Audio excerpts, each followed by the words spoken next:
What are we talking about this month? Oh, man.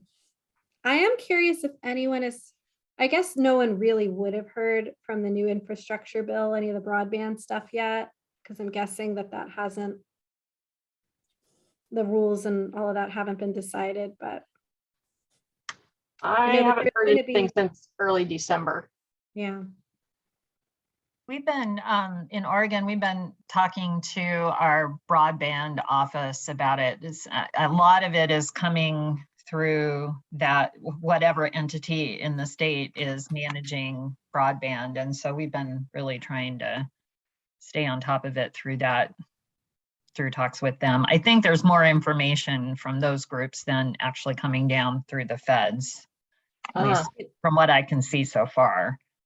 New Jersey doesn't have an office of broadband, so I still don't know. I mean, it's also above my pay grade where some of these conversations are happening in the state library, but like it really, whoever that agency is going to determine so much.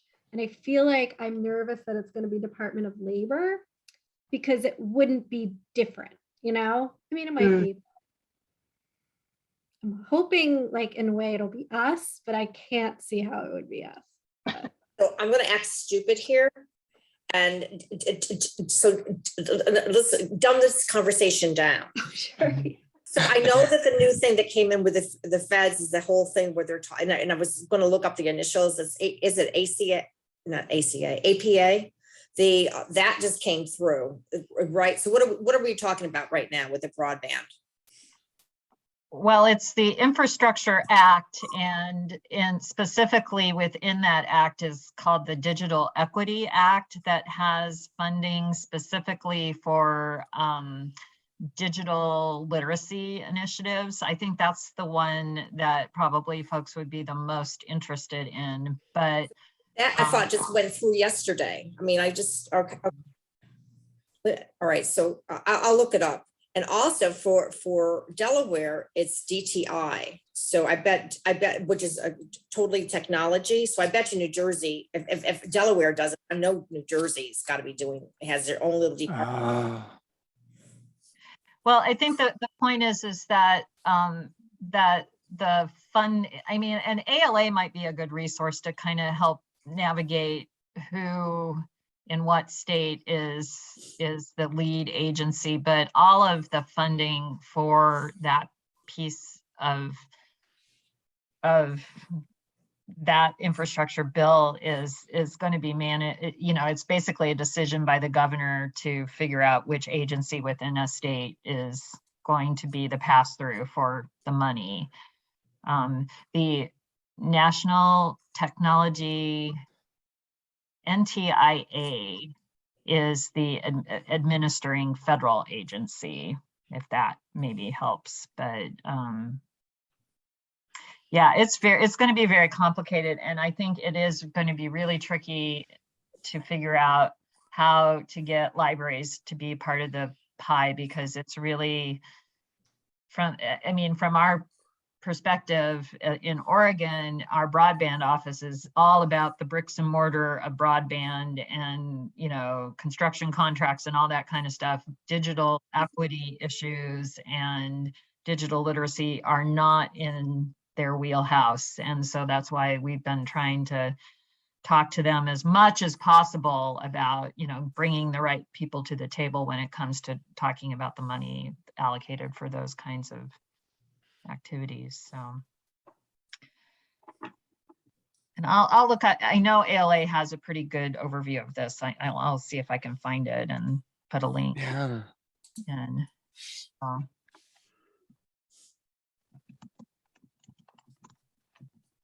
Actually, I think I did put a link. I just copied something, but I don't know if it links.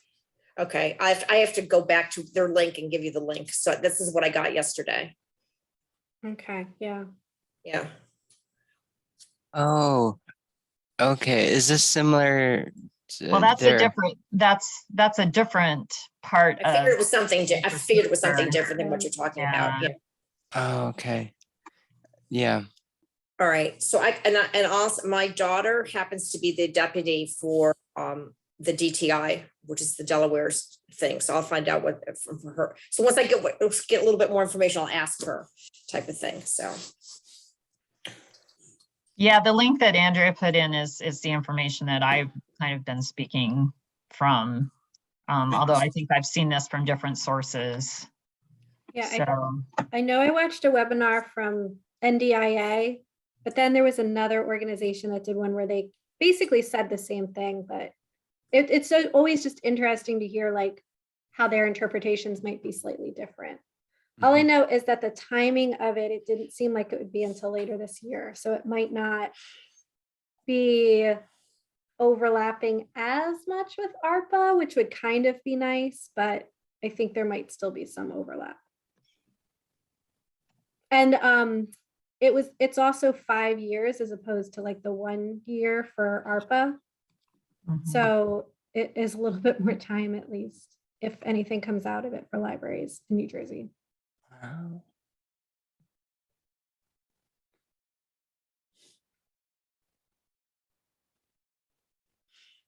Yeah, I wonder who would be the agency for Wisconsin. We have a combined Department of Public Instruction, which is both our education department and our library and technology department.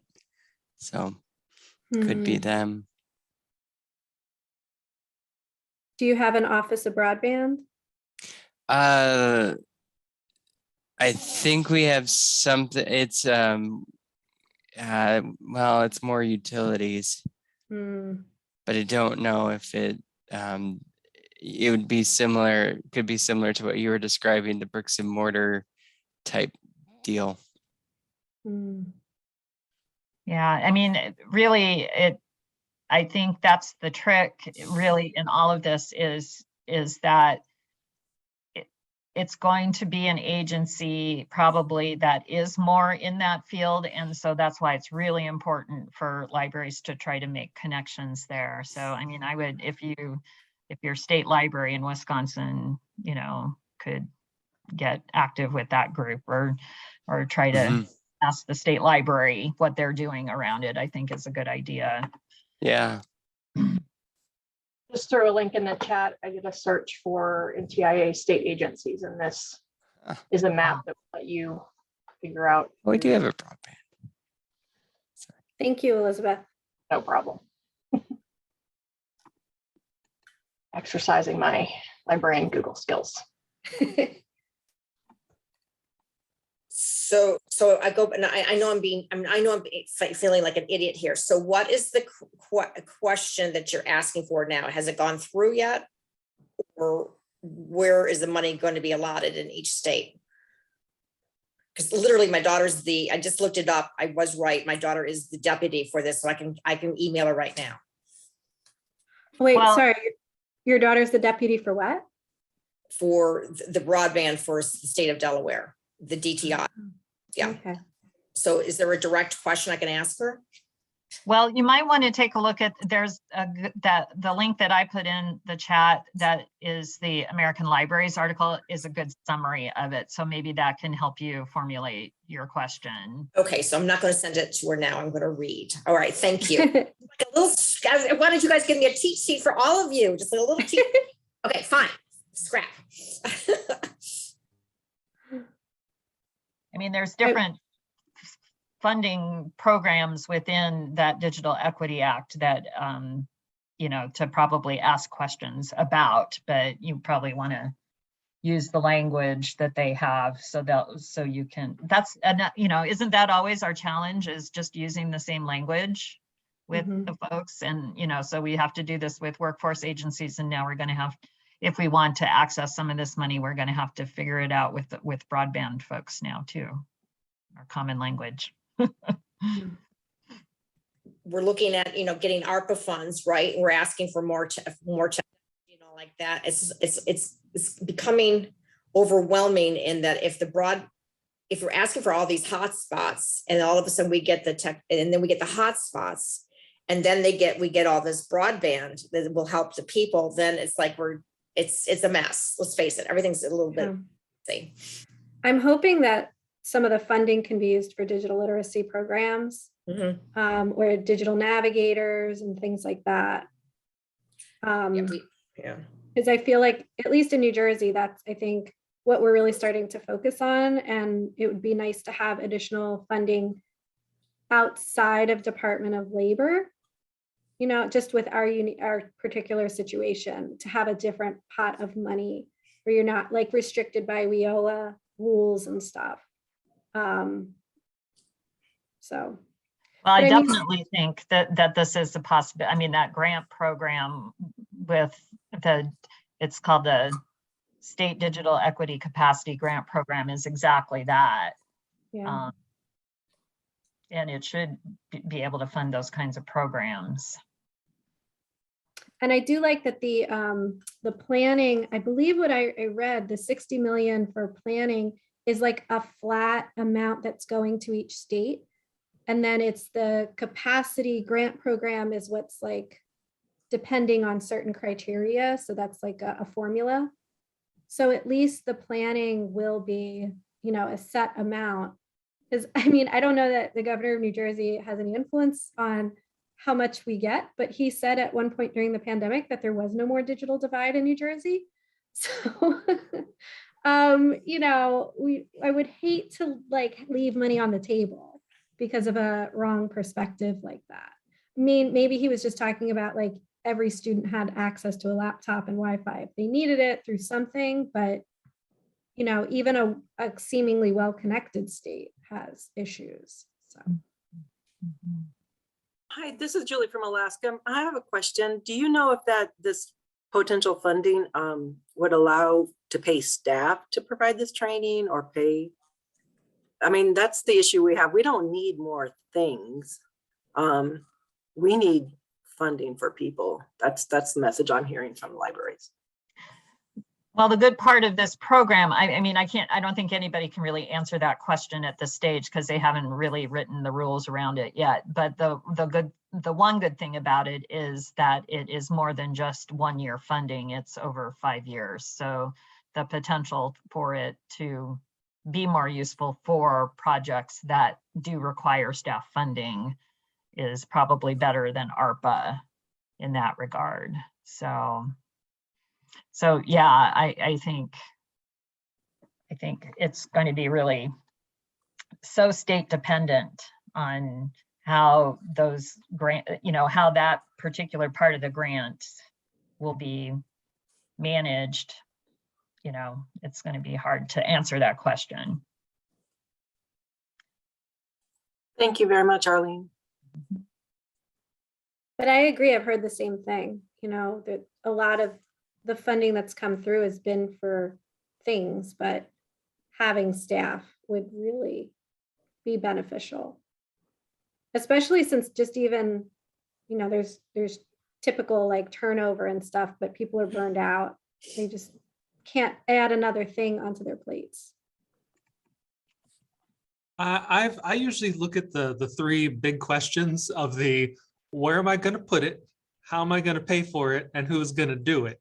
And I'm glad that they're putting in money for it. But yeah, the wonderful things that they put money for is great. But if there's no one to perform or do said thing, that kind of you're short-circuited and back to square one.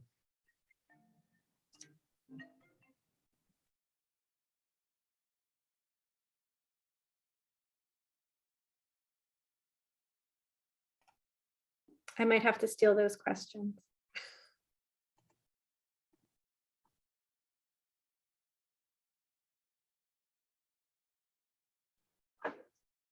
What else is on everybody's minds?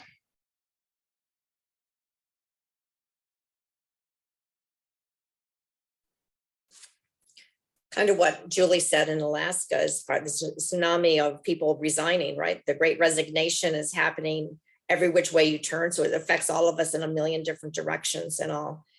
And I know I went into the office and saying, you know, you're typical. This is a typical, I come from New York. Hey, how you doing? And the person said, I'm depressed. And I've never had a person that, you know, I've not had that with the public, I've had that, but not with people that you talk to, and it's more of a casual, "Hey, I'm fine, how are you?" Even if you had a Kleenex in your nose. So it's just the anxiety and the depression, even with gainfully employed, everything's fine people, has just gotten to be palatable.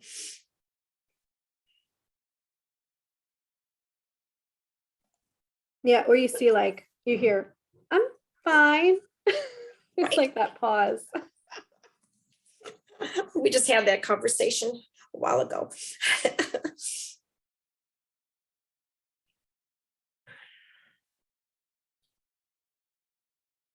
So we're doing a lot more with health in our libraries than, and the Pew report was saying how much the public comes in for health reasons and health questions. So we're devoting a lot of our time and money and energy in that regards, as far as health information, but also in the mental health arena too.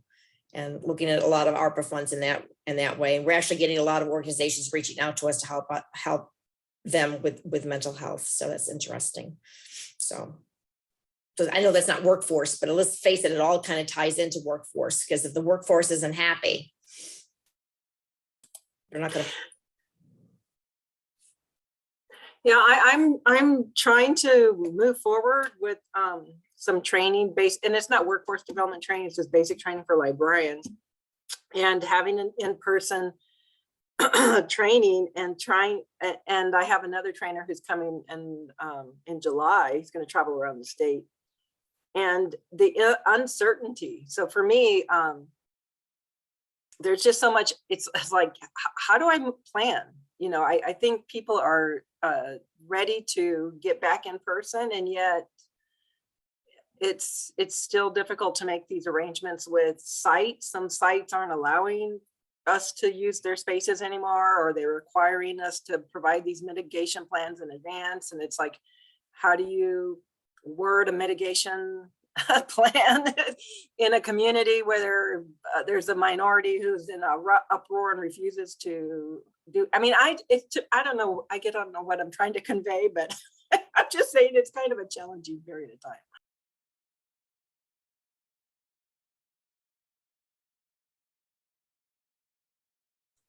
Okay, I have a question. Speaking of challenges, so we all saw the CDC release these new guidelines. Show of hands, how many people are following the guidelines to the T? Because I see them and I kind of view them as like, okay, that's great. That's the bare minimum, the bare minimum for the average person who is not in contact with possibly unvaccinated, unmasked, has children who might not be vaccinated. That just, I feel like as the public, we deal with a lot more than what the average, CDC guidelines are saying.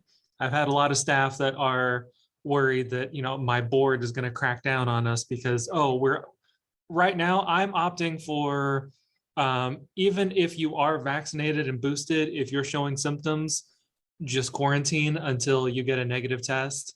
If they want to take all 5 days, that is their prerogative, but CDC says they don't have to, but I am offering that 5-day quarantine to them. But what is everyone else doing?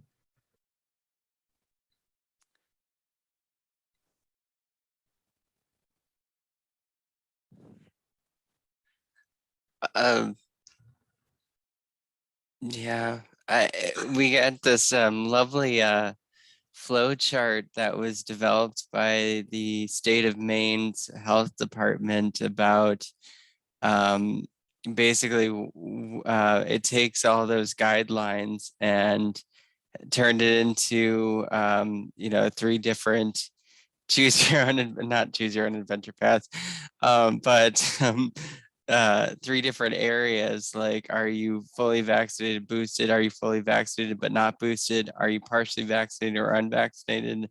And that's sort of been what we've sort of agreed on. Although I work in I don't work in the public setting, I work in an office setting, so it's totally all over the place, wherever. Well, I'm trying to make something that kind of applies both to, you know, the office people and the front line. Obviously, I want to keep my frontline people as safe as possible. And, you know, I've heard a few whispers that, you know, oh, Mr. Brasher's arbitrarily going against the CDC. And it's like, you know, I'm doing it to keep y'all safe, right? Like, and even then, offering, you know, the extra 5 days to quarantine for those boosted and vaccinated. Yes, if you really want to come back to work immediately, yes, the CDC says you can, but I believe offering the option, hey, I want to stay off work a day or two till my test results come in. Yeah, I think that's okay.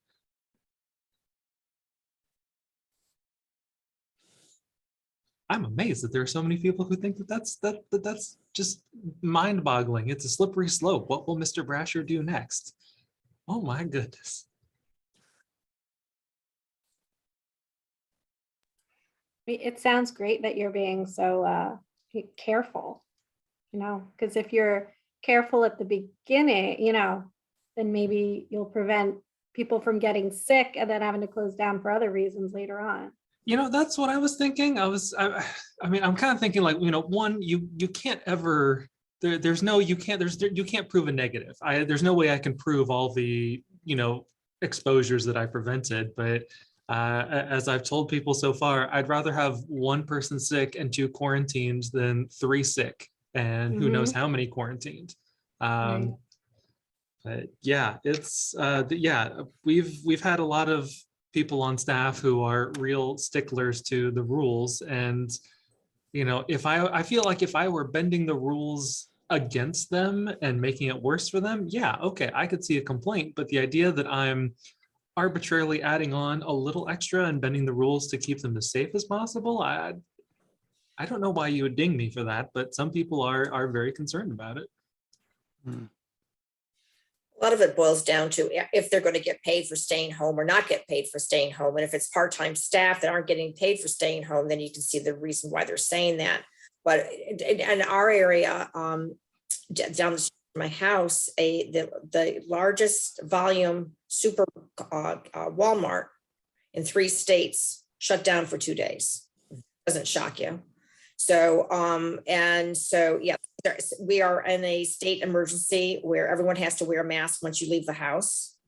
So we're not taking chances right now. We have to report the status of how many staff. They're not asking for the names, they're asking how much of the staff have all those different things. In other words, staying home quarantine because they were exposed, you know, all the different reasons. And they're really not taking any chances because we're in a pretty bad state right now. A lot of the things that we were doing publicly with the Narcan response teams for training have been shut down outside because it's gotten too high of a level. So I'm not trying, the sky is falling, but it's getting pretty crappy down here. Though I would say with Andrea, it's very blue, sunny sky. The sky's not falling, it's just slowly coming closer.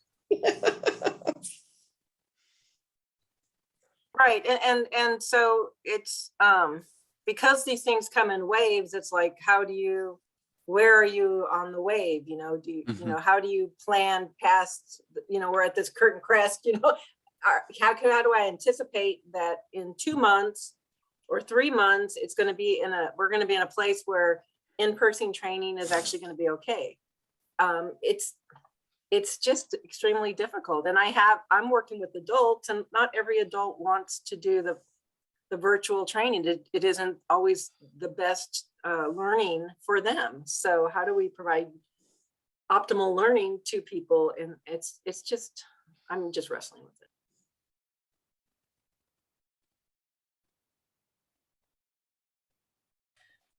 But does it seem like people are, oh, sorry, Tammy. Does it seem no. like people are getting burned out with like online training or online events? It's a yes and a no, because I think in some ways virtual is a great equalizer, especially in like a super rural state like Alaska. If you can manage the, you know, broadband issues, if you have access to good broadband, then you can attend the virtual conference. Whereas before you could never afford, you know, to take two planes and then rent a car or whatever to get to in-person event. So that's been a positive. So some of our conferences have been very successful, but and it's been helpful. I've been able to actually do like site visits virtually with people in rural communities where they videotape, provide video of their facility, and I have video interviews with their staff. And so budget wise, that's been good. But again, you're only seeing what the video is allowing you to see, right? You're not talking to people outside the library and hearing their complaints about this, that, and the other, right? You're not in the building, you're not seeing the mold, you're not whatever. So, so there's some, you'd have to take it with a grain of salt. But for some of our older adults, the social being in a physical place with other adults and building those little relationships, it sustains people. And we're just not able, I don't think virtually we're able to do that.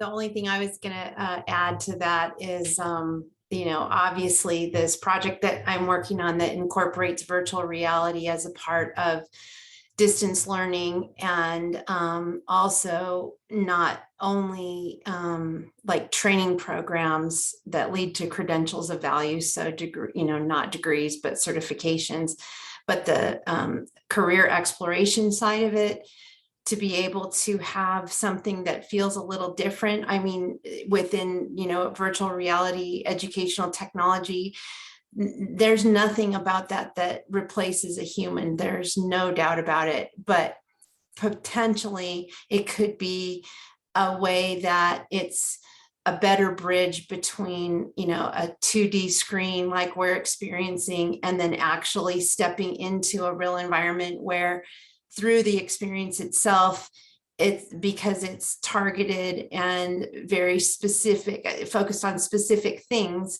that then the individuals can kind of ask better questions and make better decisions on their own using, these resources and the programs of the workforce initiatives that we're trying to braid together with other, with this whole community of practice. I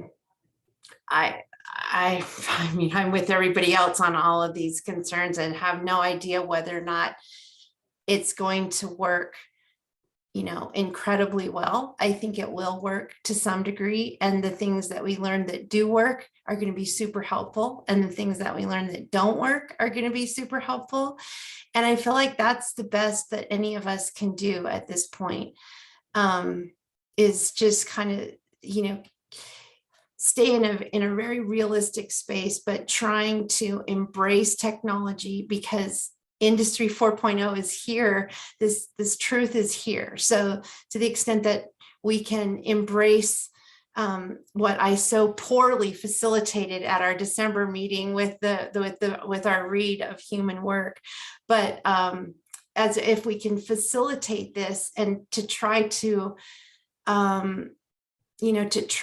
position technology not as a cure-all, but as a vehicle that we all have to embrace. We just have to. And these, virtual reality goggles are a part of educational technology that brings another dimension to learning in a distance environment that is not perfect. There's no doubt about it. But on the other hand, was it so great sitting in class in 10th grade with that one teacher that bored you to tears?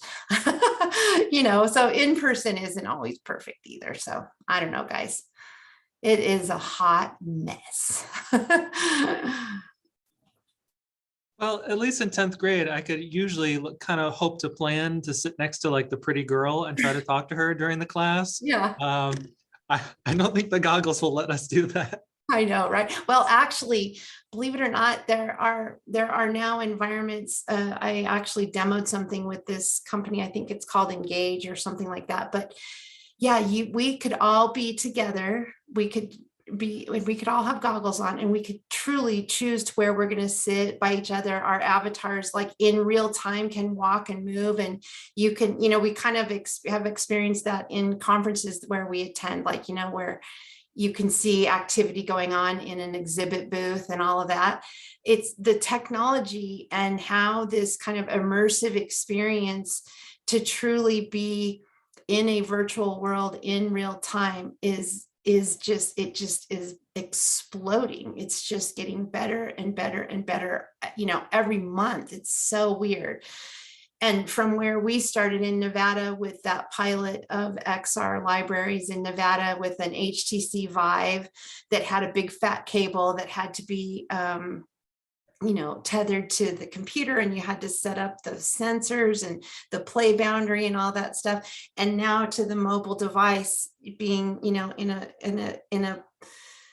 a container like the size of our boxes almost. Well, for sure, like the size of my computer screen that I'm looking at right now, and completely mobile, and you don't have to be connected to the internet to get into the content. So then it becomes this really powerful, I keep comparing it to somewhere between like the classroom. It's the textbook and the teacher all rolled up into these goggles that you can check out from the library. So in our rural communities here, this is going to make a huge difference in keeping healthcare workers, in the pipeline. And because we have 5 things that we're working on right now, 5 different simulations, and 2 of them are in healthcare. And one of them is a certified nursing assistant. So that just got completed at the end of last year. So now, like, the art of the possible of what I'm saying, we are rolling this out. And this is like, we're making this happen in the state of Nevada. And stay tuned. It's super interesting, and how the libraries are playing a role in it, and how library staff are a part of providing amazing reference service to the individual so that they can begin to figure out what their next thing is going to be, because we all know the Great Resignation. So, we could have people from all walks of life saying, I am sick of corporate world. I want to go help and be a part of healthcare because we're in the middle of a global pandemic, and, we need healthcare. And I always wanted to be a doctor. So screw this. I'm going to go try that. So it's really, we'll see.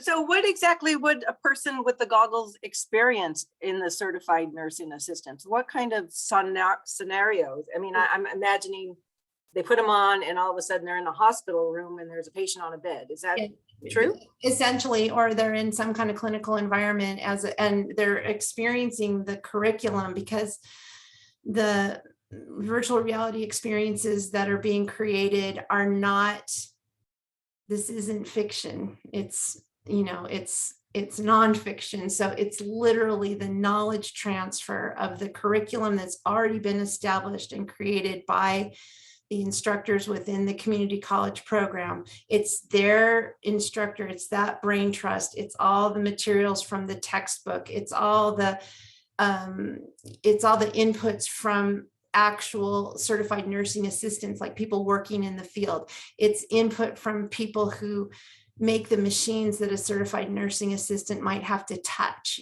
so there's all of these inputs, and then the knowledge gets transferred into this virtual reality experience. So what do they experience? They experience all the things like when you're in the course. One of the first things I've learned about all this stuff is infection control. So the whole washing of the hands, those healthcare professionals take that really seriously. So you learn how to wash your hands. You learn how to, respect the patient. So you always knock on the door. We all know this because we've been blessed to be taken care of by healthcare professionals before, right? They always knock on the door. And there's a way that you take care of a bedpan. There's a way that you, roll somebody over in bed and change the sheets when they're still in the bed. This is all the stuff that you experience, because it's the total curriculum. So when I say it's the teacher and the classroom and the textbook all rolled into the goggles, that is truly what it is.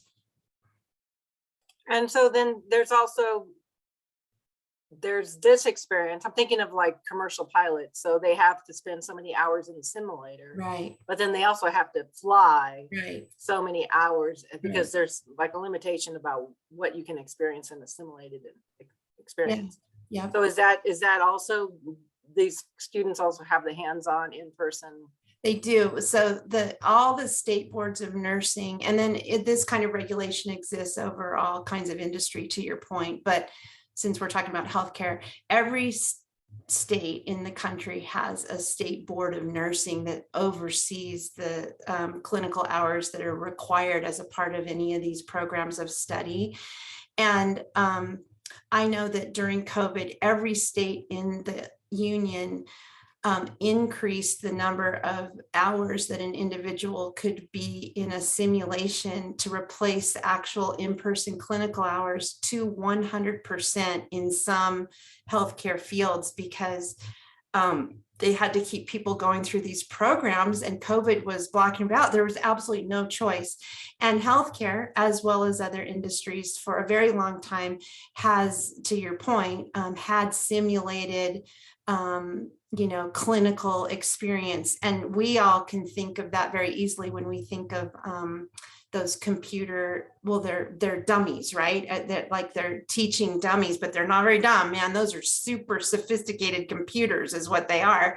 And in my, because I've gotten to be so involved in all this stuff, I've seen some amazing dummies, like having babies and broken arms, and like these sims are amazing. And virtual reality simulation in healthcare is as sophisticated as those physical dummies. And the problem during COVID is you couldn't use the dummies because you can't gather students in the room to deal with the dummies. You couldn't touch the dummies. So virtual reality simulation was already in the milieu, but it force multiplied it because it was the only way to make it possible in these programs of study. So that's a long way of saying yes. And there's lots of regulation around all of this stuff. And the whole point of having simulation is to make the individual far more proficient when they actually go to do their practicums in person, so that there's not a lot of time wasted on how do you knock on the door, or how can you wash your hands properly, and all that kind of stuff. So it's super important for it's called high stakes but low frequency events, right? So if someone's almost going to die, being able to practice not killing them in a simulation is super helpful. And then when they have to go in and respond for real life, they're better off. So. Wow, the program that you're talking about sounds just amazing. Well, it is. And, people on this team know I've been talking about it for 2 years, and it's almost by accident that it has gotten to where it is. It's because of COVID. I mean, COVID, there was a grant opportunity, during 2020, when I was the state librarian, that we went after, that ended up, creating the opportunity to sort of try out this big idea in a much more meaningful way. And the intersection of libraries into this whole solution is so critical, because on the front end of it, helping an individual explore a career. And I've split hairs between this idea of explore and then precisely navigate. It's a big deal to precisely navigate, because people don't have all the time in the world to go out exploring. We're not 19 anymore, right? It's like, now I'm 40 and I have to figure out, where does my prior work experience leave me? Where does that match with what I care about doing now? Because what people care about it's just different now. The chaos of the world is just changing people's mindset, and that's why they're resigning, so we want to make meaning and help the world. And so the role of the public library to really help guide a precise pathway, a precise map to what really makes sense for that individual's heart space and head space, and also their finances and all of that. That's the public library is just ripe for all of it. But then when it's intersected with a connection to our local academic library, our community college programs that are driving out these non-degree credentials of value, which we all know are so important, then we're connecting two library systems that normally don't always, work that closely together in a really meaningful way for the individual who's trying to figure it out, because we all know it's hard to step onto the campus of the local community college and figure it out. It's just hard. There's a lot of barriers to that. So I say these things all the time. We all know it. The public library is not called every woman, every man's university for nothing, because it is. And now we're checking out goggles that essentially are carrying the content of our community college sister or brother and passing them out to people in rural areas so that they can actually, be a part of all this too. I don't know. I don't know.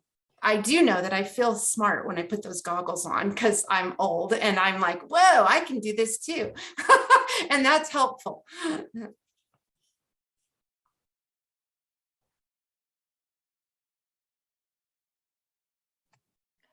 I thought I might describe some different kinds of new technology that we've been able to fund through a grant program we have here in Oregon.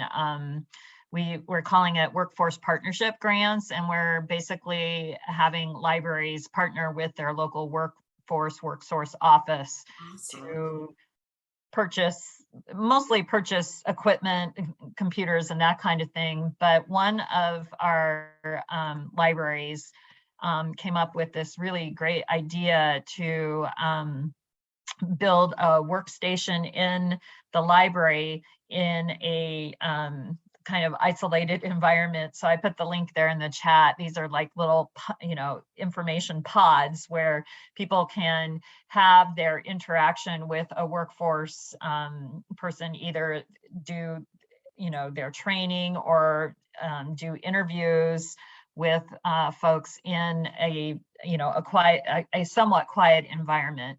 We'll see how successful these are. This is like, this is kind of an experimental kind of thing to see if these kinds of pods, I don't know, we call it the TARDIS here, actually work very well. But I mean, that's what's exciting about some of the grant money that we've been able to make available, is that we're really encouraging libraries to experiment with some different things. We've funded handheld translation devices to help with interactions with people, that need help with translating materials, that kind of thing. And cheaper than construction also fits the parameters of LSTA funding, which is very strict about not using money for construction, and gets around that. So that's why we're really impressed with that particular proposal, since it kind of hit a lot of things that we could be encouraging. So these grants that we've been offering are really small. They're usually not more than 5,000, and or relatively small, just to encourage libraries to talk to their workforce agencies and get them thinking about ways that they can work more together.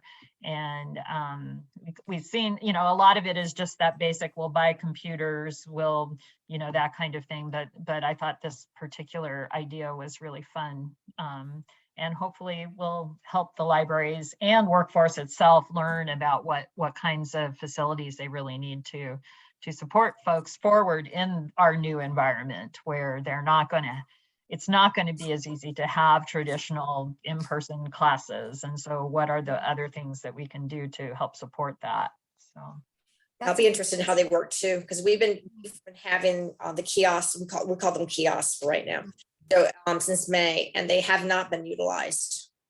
And we have a navigator there to be able to help them with the computers inside and all that. But we're saying them as teleservices. So it's health as well as legal, as well as that, but they're not being utilized that much. Again, kind of like what Julie was saying, a lot of the people like to just talk to the person in person and then be outside the kiosk. They don't want to be in a more confined space as much as possible. And since we're not busy, the libraries are not busy right now. Everybody's running for the hills, which is a joke, because in Delaware everything is flat.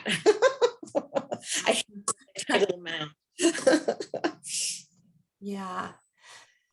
those are all great things. Those are really great things. And it is interesting because, yeah, the whole, door counts and all that, and people, because of COVID, obviously, one of the things we'll all want to kind of keep updating each other on this stuff too, because one of the other ways that this is working in this project that I'm on is the career information database, the CID, that's being used in all the public libraries.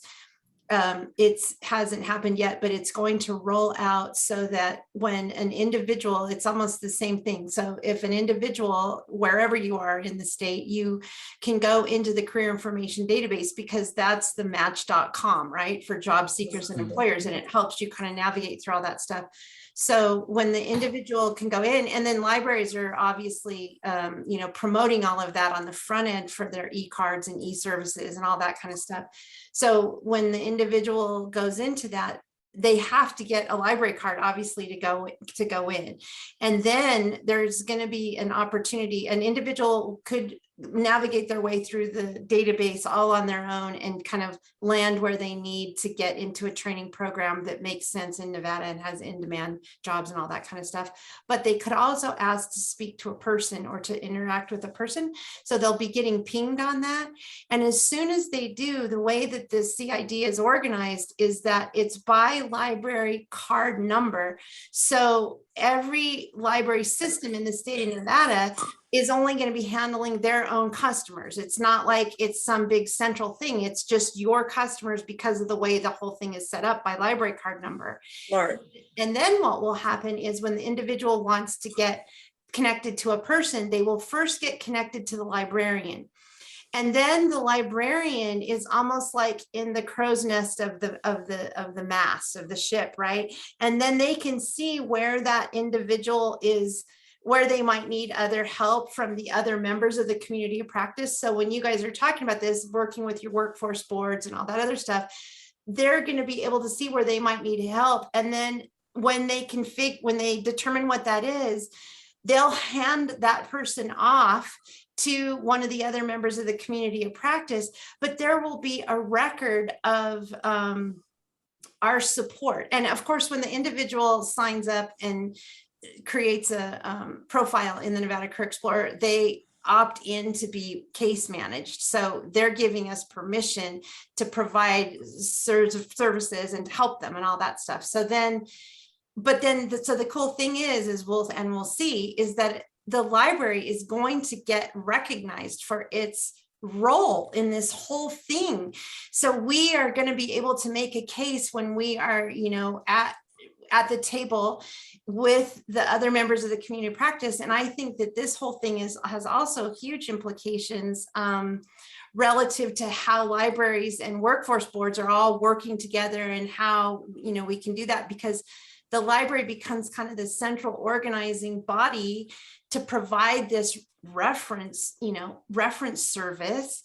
And there's going to be a way to kind of track all this stuff. So I see it in my head. It's like batons that are getting passed off that have unique codes to a library system.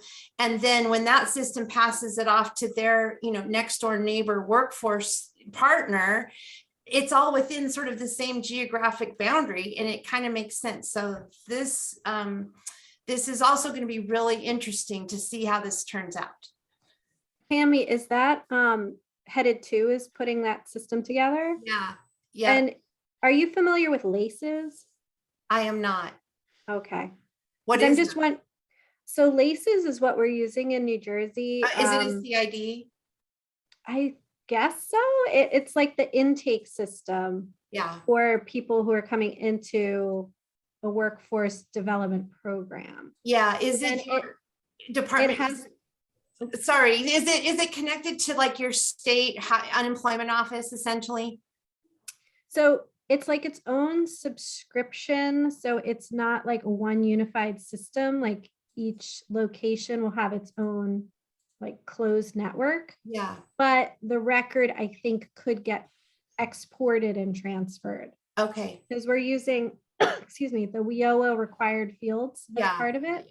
Yeah. So the system you'll have in Headed To will have those fields recorded? It does. Well, so what just happened? So I think the equivalent to what you're talking about in New Jersey that's used in Nevada is a product from Geo Solutions. You guys might recognize that. They're one of the biggest, you know, the biggest companies that serve many states, because they have it's all linked to WIOA tracking and all that other stuff. So while the Nevada Career Explorer, the headed to product, is not going to have all that enormous case management, it is going to talk to the Geo Solutions, the statewide things, so that there's not like duplication of a client. And so when the baton that I was saying, when that gets handed off to that one-stop worker, then it'll talk to that, so that the one-stop worker can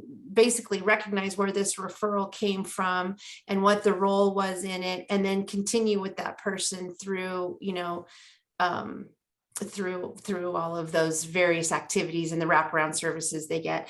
And there's going to be also a way where, so what made me think of all this stuff is when you guys were talking about, you know, either in Oregon having the little pods, or also you guys having in Delaware, you know, that connection. There's going to be a, you know, like kickoff, essentially like recruiting events, if you will, that are hosted in the public libraries, that are the same throughout all the public libraries in Nevada. So it's the same exact recipe, the same program that all the public libraries are going to put up. And also those partners in the community of practice, they could be the leader of one of those very same, let's just pretend it's a recipe, right, for spaghetti. So they could cook the exact same spaghetti recipe, and they're just doing it from the library. So the library can get credit for two things: one, for its spaces being used, and then two, for actually the librarian for making the spaghetti sauce and hosting the event as well. And so that's all going to get, you know, I kind of identified, and these are data points that we're going to follow throughout the whole process of, you know, of doing this, just to see how this actually expands essentially the whole bandwidth of this community of practice. And the one part, I mean, the fact that we got our state system, the Geo Solutions system, and our state, essentially the unemployment office, to agree to be a part of the libraries, Right. You know, Right. that is way bigger news than these goggles. I'll tell you that, right? No, yeah, right. It's big news. Big news. So are your one-stops using that system also, or do they have their own separate system? Are the one-stops using the Geo Solution one? Right. Yes, that's theirs. That's the system statewide. But it's not, and your system is separate from the Geo system, or is it part of the Geo system? Because so I'm familiar with headed to Yeah, it's separate, but they're going to talk to each other now. each other. So yeah, that's ideal. Yeah. I passed on the headed to stuff to our department. They haven't picked. Yeah, and they're headed to is going to have a whole new user interface it's getting turned on like in the next number of days in Nevada. So I'll send next time when we're on meeting, whatever, I'll put that in there so you guys can check it out and see what it looks like, because it's going to be much more adult looking and kind of public library stuff looking versus because the company was born really as a K-12 solution. Right. And now they're you know, pivoting into also this, you know, dislocated adult or resigned, I'm pissed, I want to do something else adult. Yeah. Yep.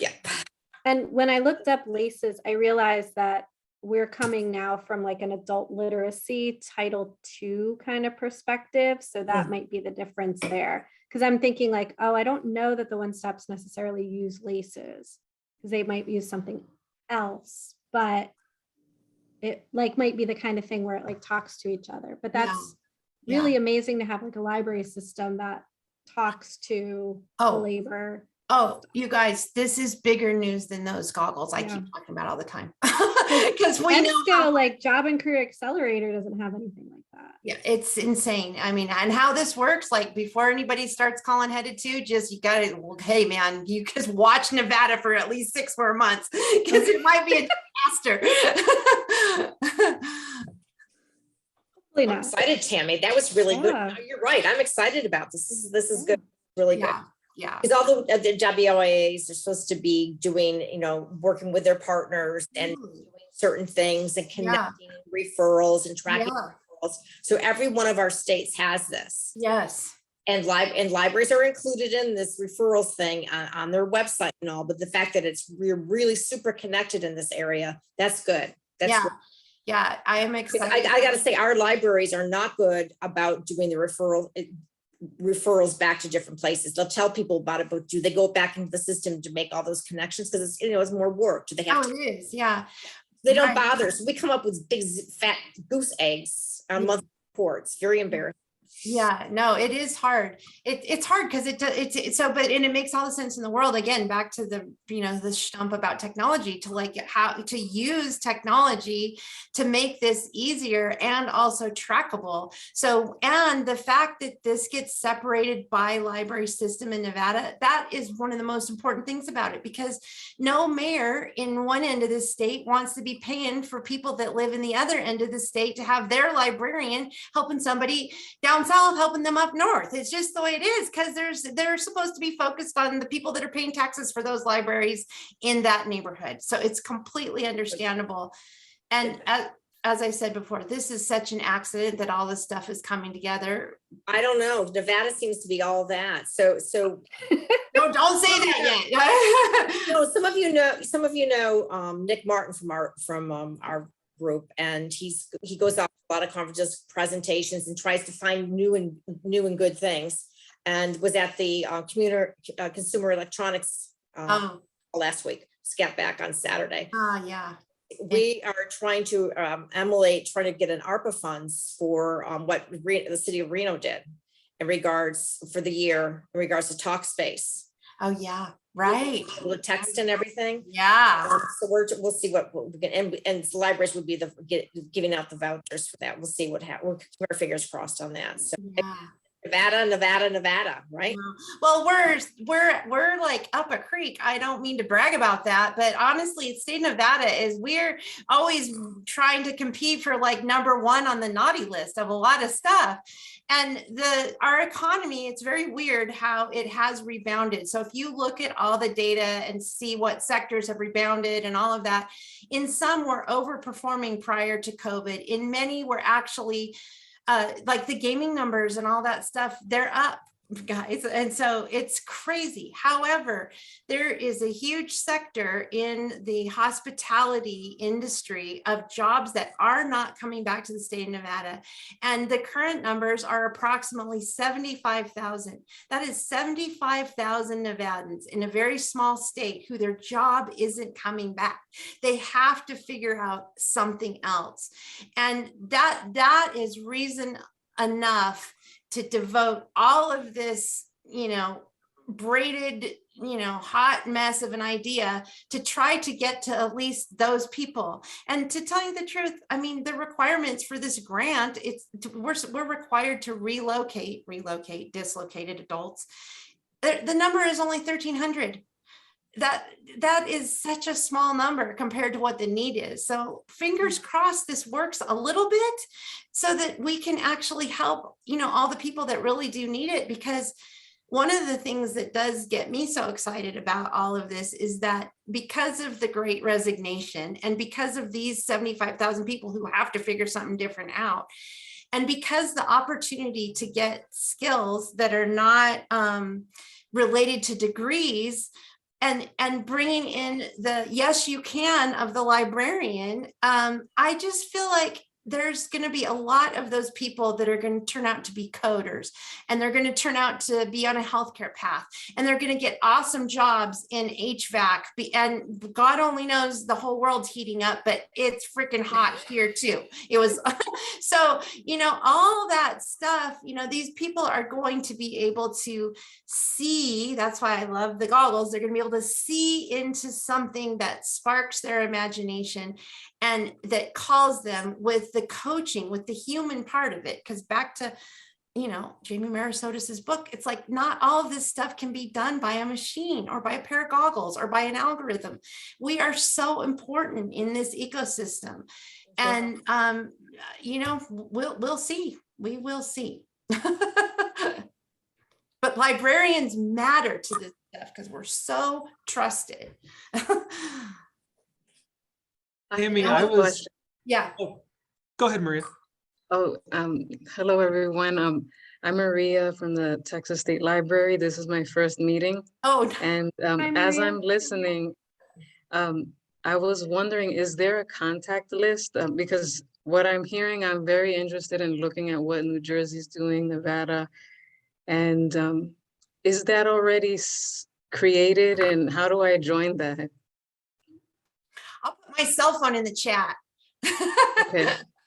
I'll put a link in the chat for New Jersey. Maria, we have a listserv, which I don't know if I mentioned it to you yesterday. Grab it. And I did actually get a list of members recently that I haven't had a chance to look at, but I could send out. But maybe that's a project that somebody could take on, because I'm sure the list I got is probably only name and email. Or maybe that's something we could do with the Google Drive doc thing. Create a contact list that we can update. Yep. Sure. That's something somebody can. And beyond the email, it's nice to have a website that has, you know, some of the stuff that we're doing. So, yeah. Yeah. Here's the link to subscribe, and then the list name is LibsWork. Thank you. Thank you. No problem. Sorry, This is also making me think that maybe as a small project, to update the contacts at the state libraries who are part of the group, and maybe some of like the highlights of what people are working on around workforce development. Because we did have that like We did that in 2017. summary. Yeah. Yeah. Because I'm the one that took charge of that. So, oh my gosh. yes. Okay, I can start the Google Doc with just the email addresses that I have attached to the LibsWork listserv, but all I have is email, no names.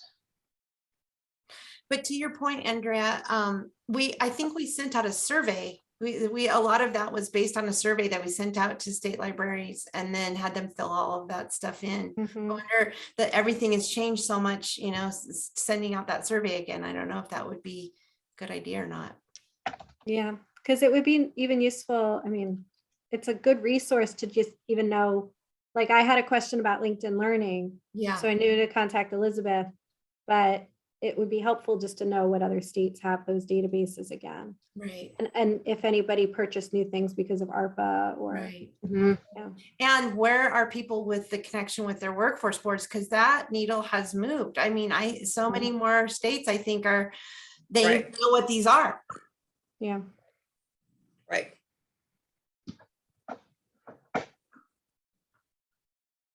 And somebody yes, wanna there is a take that on? LinkedIn group.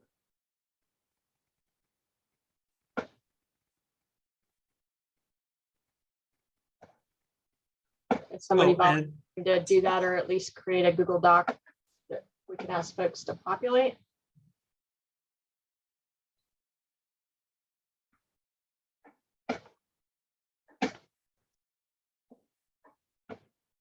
Oh, Tammy, I did go to Vegas for Christmas and New Year's, and yes, the gaming community was a booming. Right?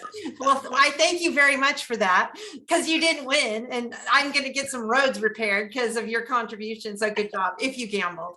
Well, I walked away with well, let's see. I walked away with $25, and you know, I'm just glad I wasn't in the red, but no, I walked away with something much better. I walked away with a girl and a ring on her finger. Oh, congratulations. Thank you. Oh, that's called winning. That's lining up the sevens, man. Good job. I won the jackpot. Yeah. Oh, Oh, that's great. That is great. Thank Well, the you. weather was nice. Oh, the weather was fantastic. Yeah. That's awesome. I'm gonna have to teach you the state song because now Nevada is really important to you. Okay, I'm looking forward to it. I will practice it and rehearse it for next time. I like it. I like it. I think you should sing it at your wedding. Yeah. you could return there for your wedding. I could, possibly. I don't know. I'll let her decide that. Really, the only, I told her she can do whatever she wants at the wedding. The only thing I must insist upon, first dance has to be Rain or Shine by Ray Charles. Oh, Aw, oh, nice. that's so sweet. Everything else is negotiable. Okay. Well, hey, think about Tahoe for your honeymoon. If there's a party that wants to come back to Nevada. Okay, I'll keep it in mind. Yeah. I'm gonna have to get going too, but Elizabeth, I'm happy to help either with the thing that I suggested or whatever is going to be included in the Google Doc, and if that's the same thing or different, whatever, I can help. Yeah. Well, I think I just created a sheet that has the contact list. So actually, if somebody could go in and see if I've done it right, because Google Drive is still a mystery to me, despite having taken the North Star online learning. So I did do some training. It might have actually been the Growth Google training. You know, just when I think I get to know Google Drive, now it's SharePoint, and it's like I gotta learn it all over again. It's a mystery to me. As much as I would love to love the Goog, I find it very irritating in a lot of ways. Yeah. So Right. if you could make sure See you it's guys. there, that would be super Bye. helpful. Thanks, Andrea. Bye.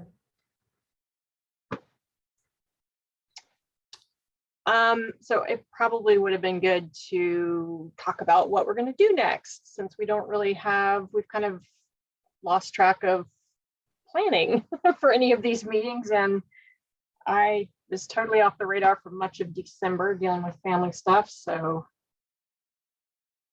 I guess the 7 of us remaining. We're gonna start the course. Hey, let's have the world's fastest strategic planning session. Let's done. Hi, there we go. Well, maybe to kick off the new year, we could ask some of our newer members to tell us about what they would want from this group. And, you know, we haven't really done a sharing thing for a while, like kind of what everybody's up to. We did that survey a couple months ago to ask folks what they wanted to talk about, and nobody really paid that much attention to it. So I'm almost okay with a self-guided, just kind of a, hey, what's going on this month, where we just kind of share our thoughts and feelings, because what I'm interested in kind of depends on what fire am I trying to put out that day. yeah, and that's totally fine. And if mid-month or whenever between meetings, somebody wants to throw an idea out there to say, look, this is on the radar, can we spend some time at the meeting talking about that? I mean, I think it's interesting about who kind of latches onto this group, because we are super informal, and it's not just my lack of time and organization to be able to do that. I really appreciate less formal spaces where we do have a lot of flexibility, but it's definitely not everybody's cup of tea. Yeah, so I'm totally good with that. Same here. I mean, I'm happy for both. I'm happy to whatever I can contribute. I'm help with. I'm still learning, but I'm happy to help as I can. Cool, thank you. Well, and I intend to just keep updating everybody on this thing because I think it matters. I think what these threads that it's trying to kind of sew together, Mhm. and I'm very honest, even though this thing is recorded, I am very honest every month. I don't know if this is going to work, but I think we need to pay attention to it.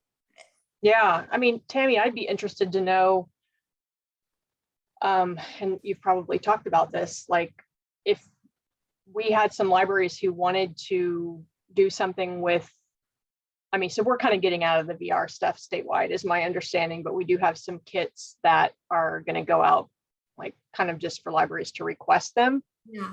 And I honestly don't know. I mean, when Joe Olivar retired and then Cindy left, like even with Sarah now there, which yeah, until we have an IT person again, the VR thing is Sure. kind of dead in the water here. But you know, what we're hearing are these crises in healthcare with Corona right now. And, you know, a lot of it is just staffing.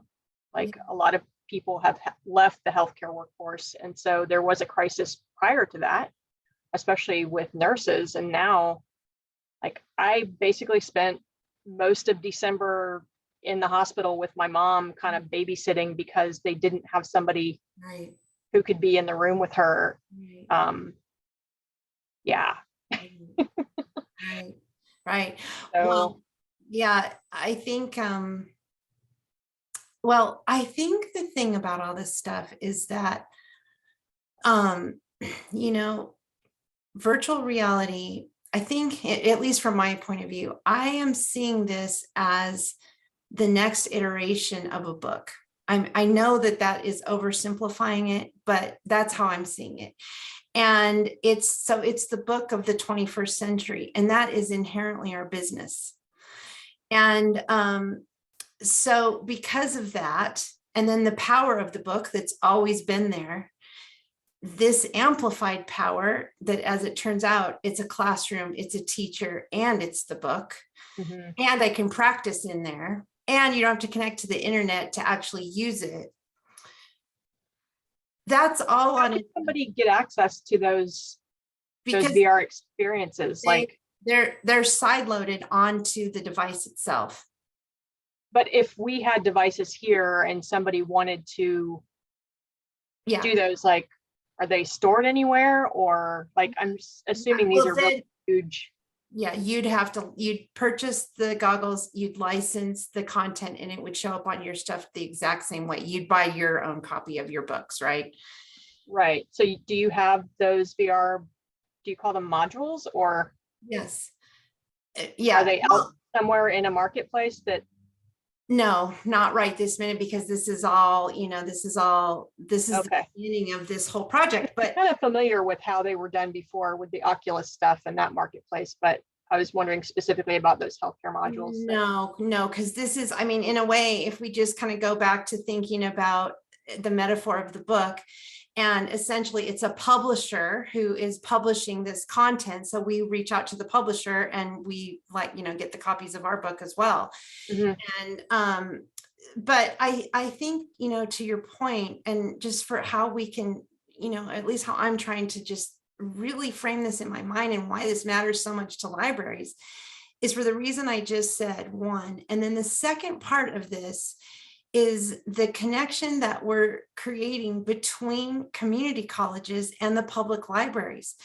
That is huge, because for obvious reasons. So essentially, the public libraries are really helping to advance the priorities of the local community college. Mhm. And all this stuff is rooted in what is in demand and what the state of Nevada needs. So it is the elegance of just sort of braiding these things together, in an elegant way.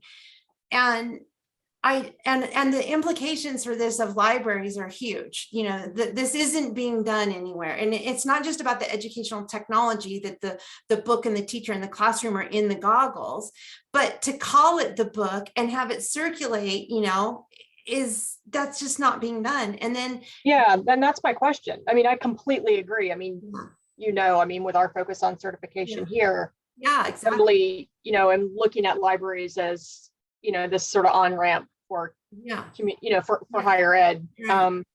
But I mean, we've seen what's happened with the ebook market, you know, with traditional books, and now we're trying to, you know, gain ground with those copyright issues and that marketplace. So, you know, in your big vision for how this would all work, I mean, I've heard you talk about, you know, if each state were to create 2, we'd have 100. And I mean, I love that vision, but who's thinking about and what are the thoughts around creating that marketplace such that libraries aren't shut out and we fund content and then we have to buy it back from our publishers? Well, I think that in some ways, sort of looking at it in the same way that all government, you know, innovation is advanced. So the internet was essentially created by the military, right? And in a lot of ways, it's kind of our role to, you know, to prototype all this stuff and to bring it to life and then let the marketplace take care of itself. So but we've seen that has been terrible with ebooks. Well, I'm not, and that it is all that all can be true. And at the same time, it doesn't mean that this has to go the same path. You know, looking at where the constraints are and how bad that is for libraries with regard to ebooks, and then identify the policy issue that needs to be integrated in this process and for what reasons. Because this is not like it's the wild, wild west of go get your goggles and read the fiction section. I mean, this is so specific to workforce recovery and to helping Americans upskill in the way that industry is demanding. So I think that because this is innovative and because it's new and because libraries really could be at the tip of the spear in terms of writing the rules, it's our opportunity. And I don't think that we just have to lay down to what has always been done or to make assumptions that it's going to go that way, you know, just because it went that way in this other space. Well, I think if somebody has the opportunity to monetize it, you know, make a profit, they're going to. I mean, I don't feel like letting it sit out there and hope that people do the right thing by it is. Yeah, I'm not saying that. That's why I was saying, like, as far as policy and how all of this, you know, how is anybody talking about that or starting to create policy around it? No, I don't think so. Because this is so new. This is So even in Nevada, if you're, I mean, do you have, like, as libraries are starting to do this, do you just preload that content onto the goggles and then ship them out to different libraries? Yep. And so, I mean, is it available outside of Nevada in any way yet? No, not to my, no, this is being used in Nevada exclusively. And it's part of this big project to try to, you know, sort of see how does it work. But I do believe that if it's even a little bit successful in the way I described earlier, there is going to be big opportunity to, you know, to grow this model in a way that can make sense, and that libraries are going to be the ones that are going to be able to say, we're such an integral part of all of this stuff that will have a lot of influence in how it ends up working. And it's because we are that front door, that trusted front door. The customers are coming to us through our front door, whether it's, you know, I agree with all that. I know you do. Matter of. But yeah, I don't, all that other stuff is, you know, it assumes this is all going to work. If it doesn't work, won't have to solve those problems.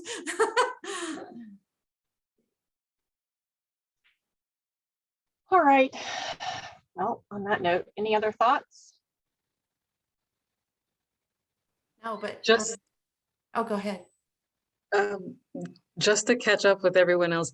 So I was wondering throughout this, and there were a lot of incredible ideas that I learned about, and that's why I'm interested in learning more about what your states are doing. So catching up, at the moment, there isn't a one library or one city or one state that is like a model for us to look to yet. We're all figuring it out together. It really depends on where you want to go. I mean, there are different states sort of leading the way in different areas. So it depends on kind of what your focus would be.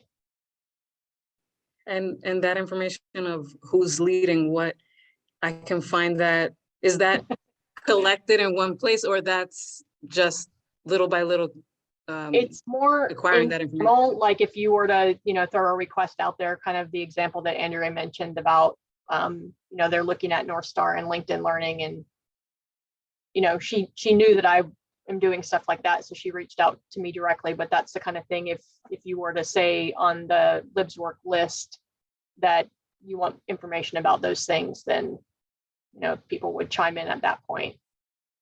Okay. Yeah, sorry.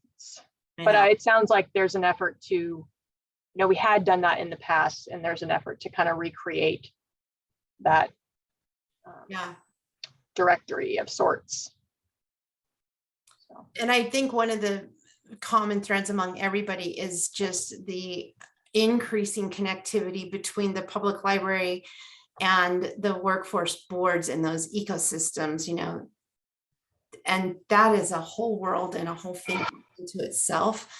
But maybe, Maria, I can send you a couple of PowerPoints that I've presented with Elizabeth and Andrea and Lisa a couple of times at some of our national conferences that might be a little bit helpful.